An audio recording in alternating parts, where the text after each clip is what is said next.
We have our brothers. We have Jordan Marshall and they are our greater of badges. And well, this duo has a very special message to give all of you, okay? So we're gonna try our best to give you guys this thing. Alright, so first up we have Marshall. Marshall, are you ready to give us a special message? Oh, he's there, you got this. Alright, a little bit more.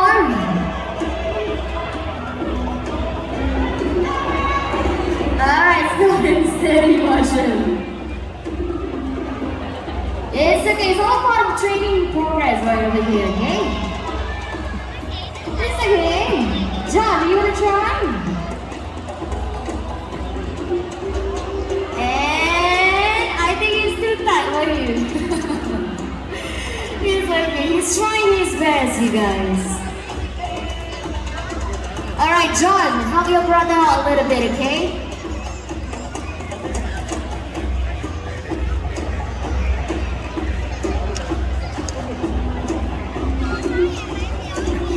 Alright, okay, right now we're just doing some training session. Alongside with them is Prem, and she is the trainer for the day.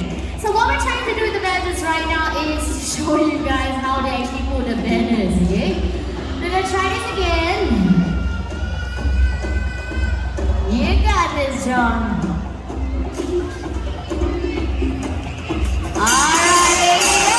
You just walked through it, you guys. A happy Chinese New Year. Alright, John and Marshall, we'll see you guys later on, okay? Thank you. Alright, alright. Well, the rainforest is home to a fascinating array of creatures, gigantic trees, clovers, and also mysterious reptiles. Well, the only reason why the rainforest needs to fight back, well, that's because it is the most endangered habitat here on Earth. And it is home to more than 50% of the plant and animal species. Now, without further ado, we're going to travel all around the world. So first up is South America. Well, not just home to the turkey, vulture just met, but also to mining strength. You guys come in? Oh, this is Nike, and Nike here is a brown-nosed squatty bunny. Well, joining Nike here today will be his brothers. We're gonna have Sumo right over here, and then we're gonna have Patches right over there.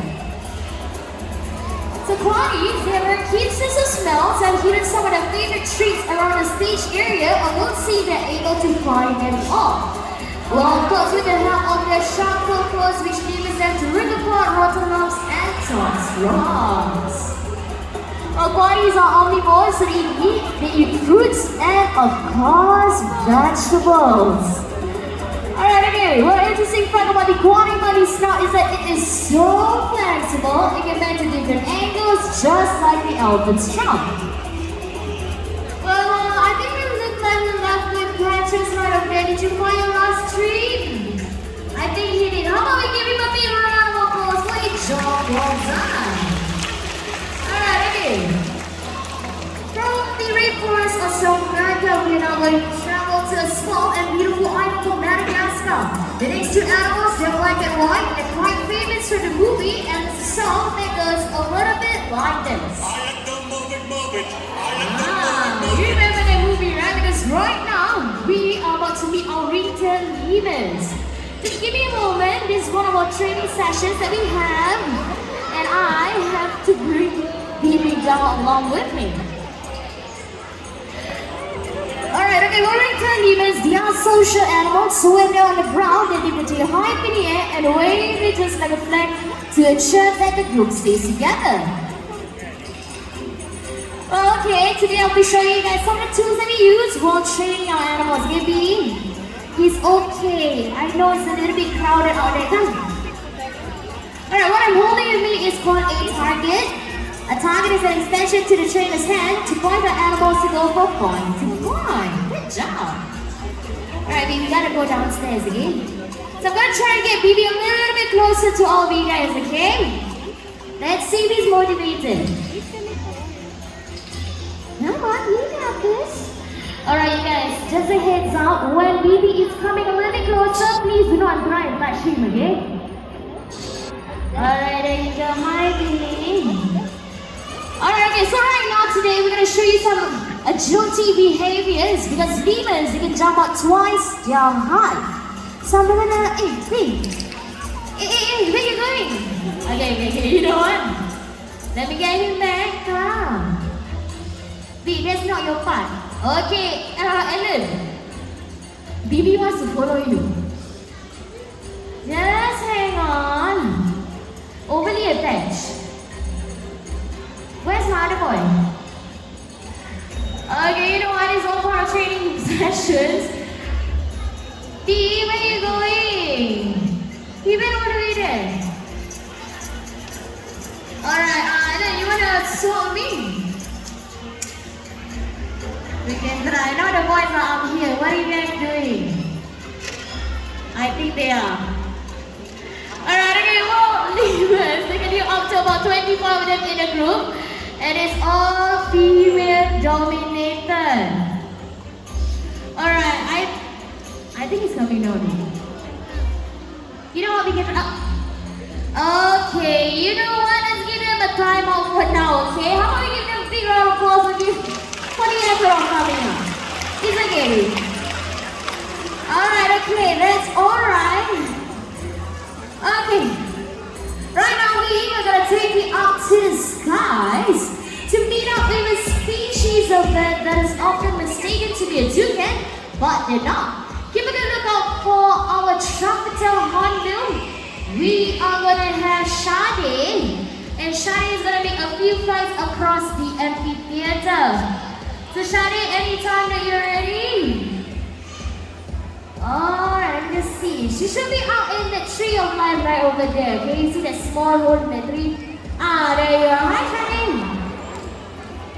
Alright.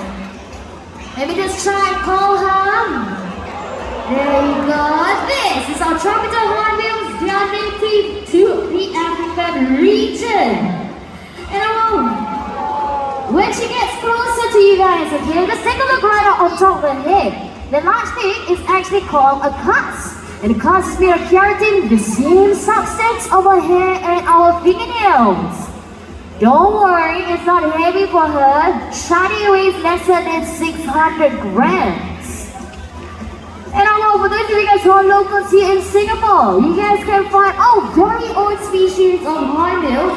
They are called the Oriental pied hornbill, okay? They are native here in Asia. And you can spot them in places such as Sungai Buloh and even in Sentosa. So I'm gonna try for her again, and then I'm gonna show you how hornbills capture their prey in mid-flight. Alright, here we go. She's still eating. It's okay. And if you guys hear her when she's closer to my mic, she does this really loud cackling sound, just like in a witch doctor. Shade.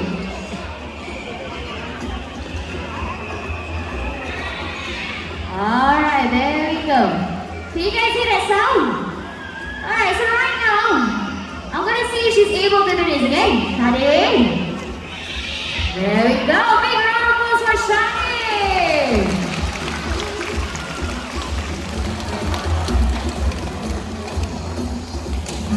Alright, okay. It's always fun and games, but unfortunately, the next animal has a very, very nasty reputation. Some people think that they are evil, they strike you no reason. And the worst part is that people do get nervous when they hear this sound. Very easy, it's snakes. And snakes, they can be found in a lot of different places in this world, except for the Antarctica, that is. So they can be found up in a canopy, in the trees, in the bushes, swimming in the waters, or maybe even underneath your seats.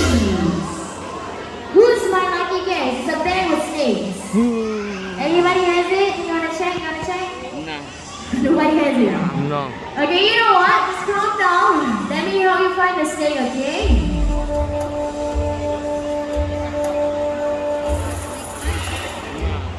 No.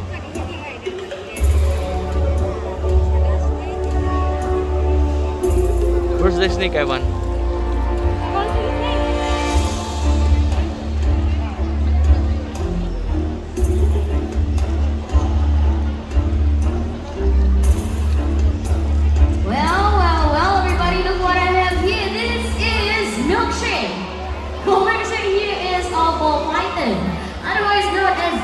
royal python?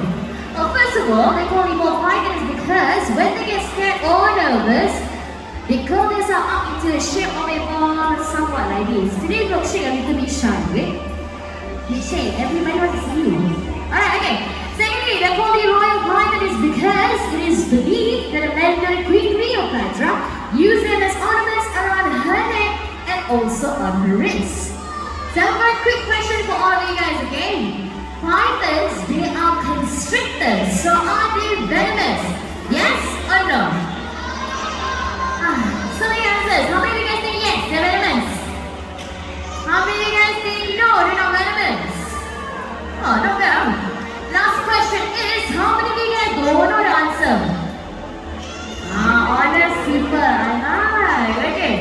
Well, the truth is, constrictors, they're not venomous, so how do they go by killing their prey? Simply by striking at them, coiling around them, suffocating them to death, and swallow them whole.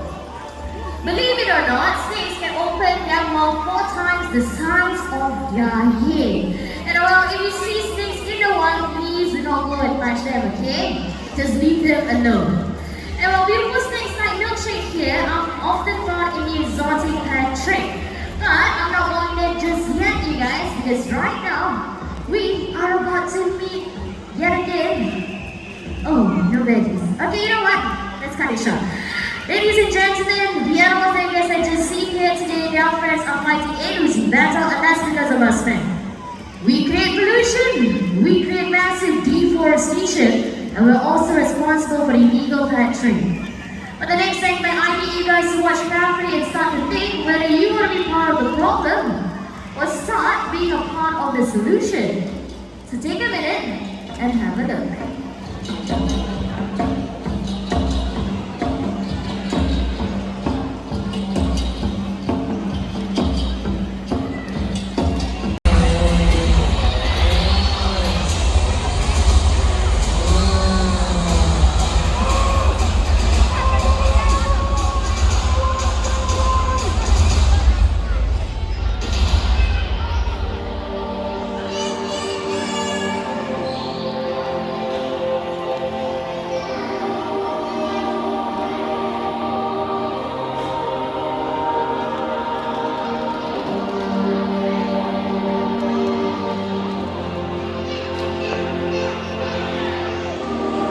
Ladies and gentlemen, you know, there's a reason why we hold presentations like this.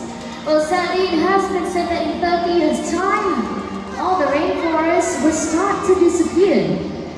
That means your children, or maybe even their grandchildren, will not be able to witness these kinds of animals where anywhere at all. You know, the thing is, we are the planet's biggest threat, but we are also its only hope. So you know what, ladies and gentlemen, let us all stand as one and read a voice to the voiceless creatures. And read a rainforest back to life.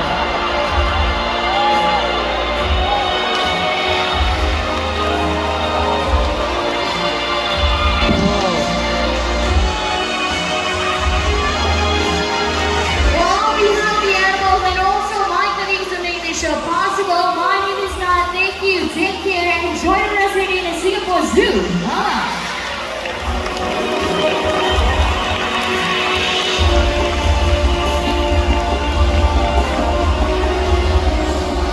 Please remain seated and wait for our presenters or operation friends to call out to your row to exit. Now we'll direct you to the exit point, and once you've exited from the amphitheater, please do remember to practice social distancing by keeping at least 1 meter away from the next group of guests. With that, thank you for your understanding, stay healthy, and take care.